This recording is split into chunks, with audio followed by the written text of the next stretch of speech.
করো গাড়ি গাড়ি, যা তুমি মায়া মহব্বত করে অর্জন করছো, এই সব কিছুর চাইতে যদি আল্লাহ এবং তার রাসূলকে বেশি মহব্বত করতে না পারো, তাহলে অপেক্ষা করো, ফাতারাব্বাসু, ওয়েটিংয়ে থাকো, অপেক্ষা করতে থাকো, হাত্তা ইয়াতিয়াল্লাহু আমরু বিহি, আল্লাহ তাআলার পক্ষ থেকে নির্দেশ আসা পর্যন্ত। মুফাসসিরে কেরাম আয়াতের ব্যাখ্যায় বলেন, কিসের নির্দেশ? এই নির্দেশ হলো আল্লাহর গজবের নির্দেশ। কিসের নির্দেশ? আল্লাহর আযাবের নির্দেশ আসার আগ পর্যন্ত অপেক্ষা করো। টাকা পয়সা বহুত কামাইছো, ধন সম্পদ বহুত কামাইছো চুরি বাটপারি করিয়া, এখন দেশে আর জায়গা হয় না, জান্নাতেও তোমার জায়গা হবে না। জন্মভূমিতেই থাকতে না চুরি করে, জান্নাতে কেমনে থাকবা? বুঝাইতে পারলাম না? বুঝাইতে পারছি? এর চাইতে বেশি ভাঙ্গিয়ার বলা দরকার নাই। দুনিয়ার মুসলমান, দুনিয়াতে বাড়ি ঘর বড় বানাইতে পারো, জায়গা জমি লুটপাট করিয়া, কবরে কিন্তু 3.5 হাত। কয় হাত? মেয়ে সামনে মনে হয় 4 হাত দেবে। কত টাকা দিয়ে খুয়াইছে, 1 হাত বাড়াই দেবেন না? এত টাকা খুয়াইছে, ওই যে বরিশাল জায়গা রাখুন যাইতে, এরপর 1 হাত বাড়াইয়ে দেবেন না? আপনারা নেমো খারাপ। আমি কইনি, আল্লাহ বলেন ইন্নাল ইনসানা লিরাব্বিহি লাকানুত, মানুষ সব চাইতে বড় নেমো খারাপ। এই মানুষকে আমি আল্লাহ তাআলা জন্ম থেকে মৃত্যু পর্যন্ত এত নাজ নামত দিয়া লালন পালন করলাম। এই কপাল পোড়া মুসলমান, এই কপাল পোড়া মানুষ আমি আল্লাহর কুদরতি কদমে সেজদা দিবার চাই না। এদের চাইতে নেমত হারাম আর কেউ হইতে পারে না। 2 দিন ধরে বইরে দি বাতের কওয়ান্ন, আগে খাইছে খারাপ করে, আমরা কালে পাদলাম জ্বালাইয়া। দুনিয়ার মুসলমান, আল্লাহর হাবিব সাল্লাল্লাহু আলাইহি সাল্লাম বলেন, যতক্ষণ পর্যন্ত আল্লাহর হাবিবকে মহব্বত করতে না পারবা, তোমার ধন সম্পদ, স্ত্রী পুত্র পরিজন, যত কিছু আছে মহব্বতের, যত কিছু আছে, যত ব্যক্তি আছে ভালোবাসার, সবার চাইতে বেশি মহব্বত করতে হবে রাসূলকে। তবেই তুমি প্রকৃত মুমিন। মহব্বতের প্রকাশ হবে দাড়ি কামাইয়া, বিড়ি টানিয়া, গাঁজা ডলিয়া, মদ পান করিয়া, জায়গা জমি ছেলিয়া। এ দ্বারাই তো আশেকের প্রকাশ পায়। আপনি যে ভালোবাসেন সেটা প্রকাশ হবে কি দিয়া? যদি নবীর জন্য আপনার মহব্বত থাকে, তাহলে নবীর সুন্নাত পালনের মাধ্যমে সেটা প্রকাশ হবে। গার্লফ্রেন্ডে প্রমাণ করতেই হবে তোমাকে আমি ভালোবাসি, তাতে যত রক্ত ক্ষয় হোক, বেলেট নাও, হাত টান করো আর পোজ দাও, রাজি না হইয়া কই যাবে নাকি? এইটা না, নবীকে কি টান নিয়ে বেলেট দিয়ে পোজ দিয়ে বলে মহব্বত আমার? এখন তো তাই করে, দেখেন না, তাই করে না, ছুরি দিয়ে পোষায় আর মহব্বত প্রকাশ করে। দিন শেষ, জেলাপি খাওয়া শেষ, আর কোনো হুঁশ নাই। দুনিয়ার মুসলমান, আল্লাহ পাক রব্বুল আলামিন জানায় দেন, যতক্ষণ পর্যন্ত রাসূলকে মহব্বত করতে না পারবা, ততক্ষণ পর্যন্ত কামেল মুমিন হইতে পারবা না। আল্লাহর হাবিব পয়গম্বর আরবি নবী মুহাম্মদুর রাসূলুল্লাহ সাল্লাল্লাহু আলাইহি সাল্লাম বলেন, লা ইউমিনু আহাদুকুম হাত্তা আকুনা হাব্বা ইলাইহি মিন ওয়ালিদিহি ওয়া ওয়ালাদিহি ওয়ান নাসি আজমাইন। দুনিয়ার মানুষ, ততক্ষণ পর্যন্ত কামেল মুমিন হইতে পারবা না যতক্ষণ পর্যন্ত রাসূলকে মহব্বত করতে না পারবা। কামেল মুমিন হইতে পারবা না। আজি সাহেবের খাতায় নাম লেখাই পারবা, মানুষে তোমার আজি সাহেব না করলে তুমি চেক করতে পারবা, কিন্তু কামেল মুমিন হইতে পারবা না। বুঝাইতে পারছি?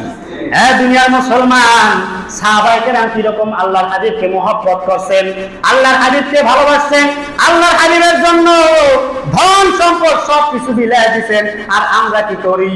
একটু সামনে আগাই, দরজা ঠিক আছে, একটু একটু আগাইলে মানে ভালো হয়, একটু আগান, একটু এই জায়গা, এদিকে চাপ দিলে তাহলে হারাও বইতে পারবে। আল্লাহর হাবিব পয়গম্বর আরবি নবী মুহাম্মদুর রাসূলুল্লাহ সাল্লাল্লাহু আলাইহি সাল্লামের জন্য সাহাবায়ে কেরাম কেমন ত্যাগ স্বীকার করছেন। আল্লাহর হাবিব তাবুকের অভিযানের সময় তার নিজের চাদর মোবারক বিছায়া দিয়েছেন। সাহাবায়ে কেরামদেরকে ডাক দিয়ে বলেন, এই সাহাবীরা রে, তোমাদের সামর্থ্য অনুযায়ী তাবুকের যুদ্ধে মুসলিমদের জন্য তোমরা সাহায্য করো, সহযোগিতা করো, দান করো। আল্লাহর হাবিবের ঘোষণা পাইয়া সাহাবায়ে কেরাম সব দলে দলে আসিয়া দান সৎকার করতে লাগলেন। দান করা শেষ, বিশাল স্তূপ করিয়া গেছে সম্পদের। আল্লাহর হাবিব এইবার এক একজন করে ডাক দেয় আর জিজ্ঞেস করে। আল্লাহর হাবিব সাল্লাল্লাহু আলাইহি সাল্লাম আলীকে ডাক দিয়ে বলে, আলী কি পরিমাণ সম্পদ দান করলা আল্লাহর রাস্তায়? আলী ডাক দিয়ে বলে, ইয়া রাসূলুল্লাহ, ইয়া হাবিবাল্লাহ, আমার যত সম্পদ ছিল সেই সম্পদের 4 ভাগের 1 ভাগ আল্লাহর রাস্তায় দিয়া দিছি। আল্লাহর হাবিব দেখিয়া বলে, মাশাআল্লাহ, আলহামদুলিল্লাহ, বিশাল সম্পদের স্তূপ।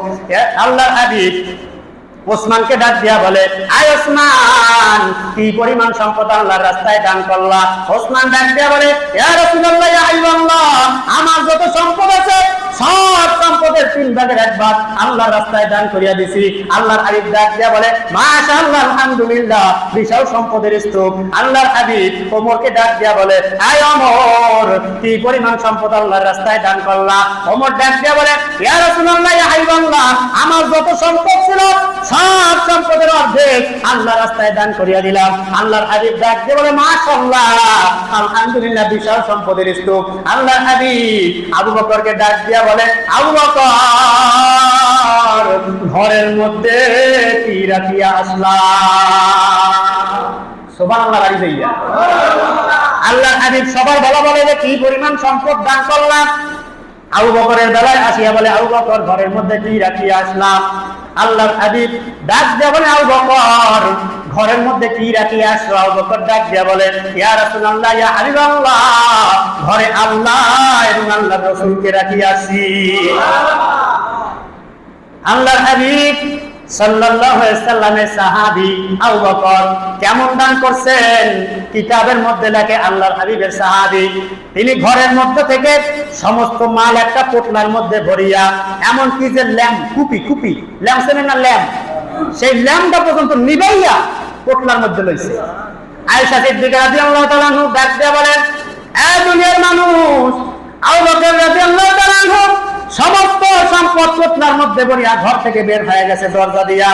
আমি খেজুর পাতার বেড়ার ফাঁক দিয়া তাকায় দেখি আবু বকর রাদিয়াল্লাহু তাআলা কিছু দূর অগ্রসর হয়ে যাওয়ার পর আবার ব্যাক করে ঘরের মধ্যে চলে আসলেন। আসিয়া এইবার ওই ভাঙ্গা খেজুর পাতার বেড়ার মধ্যে হাত দিয়ে হাতাইতেছে। আয়েশা ডাক দিয়ে বলে, আব্বা জান, এমন কি এবং অমূল্য সম্পদ আপনি রেখে গেলেন? কিছুই তো রাখেন নাই, সবই তো নিয়ে গেছেন। এমন কি নুনের বাটিটা পর্যন্ত নিয়ে গেছেন, ঘরে যে ল্যাম্পটা জ্বালাইতাম সেই ল্যাম্পটা পর্যন্ত আল্লাহর রাস্তায় দেওয়ার জন্য নিয়ে গেছেন। কি এমন সম্পদ আর রয়ে গেল? আল্লাহর হাবিবের সাহাবী আবু বকর ডাক দিয়া বলে, আয়েশা, আমার স্মরণ আছে, একটা ভাঙ্গা সুই আমি এই খেজুর পাতার বেড়ার মধ্যে রাখছিলাম। আমি চাই আমি আবু বকরের ঘরে এমন কোন সম্পদ থাকবে না, ওই ভাঙ্গা সুইটা পর্যন্ত আল্লাহর হাবিবের জন্য আল্লাহর রাস্তায় কোরবান করে দেব। এর দুনিয়ার মুসলমান, আজকে তুমি আর আমি কেমন ভালোবাসলাম, কেমন মহাব্বত করলাম। এই যে মিলাদুন নবী নাম দিয়া সিন্নি খাওয়ার লেগিয়া কয়টা টাকা চান্দা চাইছে, তাও দেই নাই। হুজুরের খুঁজা পেয়েছেন, ভালো হয়েছেন, এখন আইলেন খুঁজাটা। মসজিদের বেতন পায় 8 মাস বাহি, খুঁজছে উদান লাগে। 20-এর বেতন আগে দিয়ে দেয়, ওয়াইফের বিল তরতরি দেন, একটা লাইনটা বন্ধ করে দেবে। বুঝেন নাই? এই কপাল পোড়া মুসলমান, সাহাবায়ে কেরামদের ইতিহাস দেখো, তারা আল্লাহর হাবিবকে কি পরিমাণ মহব্বত করছেন। জীবনে যা ছিল সব কিছু দিয়া দিছে। তুমি আর আমি কেমন অবস্থা হইল? তুমি আর আমি দিব তো দূরের কথা, মসজিদের দান বাক্সের যে 5 টাকা পকেটে বর্তালে ভালো থেহি একটু বিড়ি অন্তত তোমাকে খাওয়ান যাইবে নাকি? ভুল কইলাম? যদি মসজিদের দান বাক্সের যে জুমার দিন 5 টাকা পকেটে ভর্তাই, তখন একটা বিড়ি খাওয়ান যাইবে অন্তত। এই কায়দা আমরা করি মুসলমান। কেমন মুসলমান হইলাম? সাহাবায়ে কেরাম কেমন মুসলমান ছিলেন, সব দিলে দিছে। আর তুমি আর আমি ইসলামের জন্য 1 টাকা দেই না, অথচ কুফরি প্রতিষ্ঠার জন্য সকাল বিকাল লেঙ্গুর জাগাইয়া দৌড়াই। 1 টাকা ইসলামের জন্য দিতে চাই না, কুফরি মতবাদ প্রতিষ্ঠার জন্য হাজার হাজার লক্ষ টাকা ব্যয় করি। কেমন মুসলমান তুমি, কেমন মুসলমান, কেমন মুসলমান তুমি, কেমন মুসলমান। নামাজের সাথে নাই সম্পর্ক, পড়ো না কোরআন। কেমন মুসলমান, নামাজের সাথে নাই পরিচয়, মানো না কোরআন, তুমি কেমন মুসলমান, কেমন মুসলমান, তুমি কেমন মুসলমান। নবীর উম্মত দাবি করো, সুন্নাত মানো না, মানো মানো। আরে মুসলমান, নবীর উম্মত দাবি করো, সুন্নাহ মানো না, নবীর অপমানে তোমার হৃদয় কাঁদে না, নবীর অপমানে তোমার হৃদয় কাঁদে না। কাদের হৃদয়? হৃদয় নবীর প্রেমে কাঁদে না, নেতার প্রেমে কাঁদে। দেখেন না ভিডিও ভাইরাল হয়েছে, 2 মিনিটে কয় জিকির কইছে, আপা আপা কয় জিকির কইছে? 164 বার। এমন জিকির দেনাই করছে, আল্লাহর জিকির অত দশাইয়ে করে না।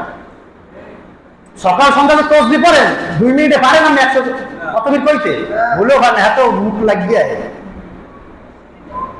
কেমন মুসলমান তুমি, কেমন মুসলমান, চিন্তা করো কেমন মুসলমান হইলা। কয় হুজুর তুমি আজ গাইছো জবাব দিতে, কামটা করো কি? এত কথা আসলে না নাকি? এই কথা আসলে কথা ছিল না। হ্যাঁ দুনিয়ার মুসলমান, আল্লাহ হাবিব সাল্লাল্লাহু আলাইহি সাল্লামকে সাহাবায়ে কেরাম কেমন মহব্বত করতেন। উহুদের যুদ্ধে যখন আল্লাহর হাবিবের উপরে অতর্কিতভাবে হামলা শুরু হয়ে গেল, বৃষ্টির মতো তীর নিক্ষেপ করতেছে কাফেরেরা। হযরত দাদানা রাদিয়াল্লাহু তাআলা আনহু তিনি তার শরীরটাকে আল্লাহর হাবিবের সামনে এমন ভাবে পেশ করছেন, মনে হয় যেন একটা ঢাল হিসেবে পেশ করছেন।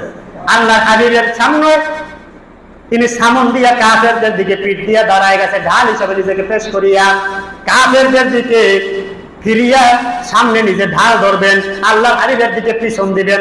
এতটুকু বেয়াদবি সহ্য করে নাই, আল্লাহর হাবিবের দিকে সামন দিয়ে কাফেরদের দিকে পিঠ দিয়া দাঁড়ায় গেছে। আজকে তুমি আর আমি কেমন মুসলমান হইলাম, নবীর মুহাব্বত অন্তরে মোটেও নাই। ইতিহাস সাক্ষী দেয়, সেই দিন আবু দাজান রাদিয়াল্লাহু তাআলা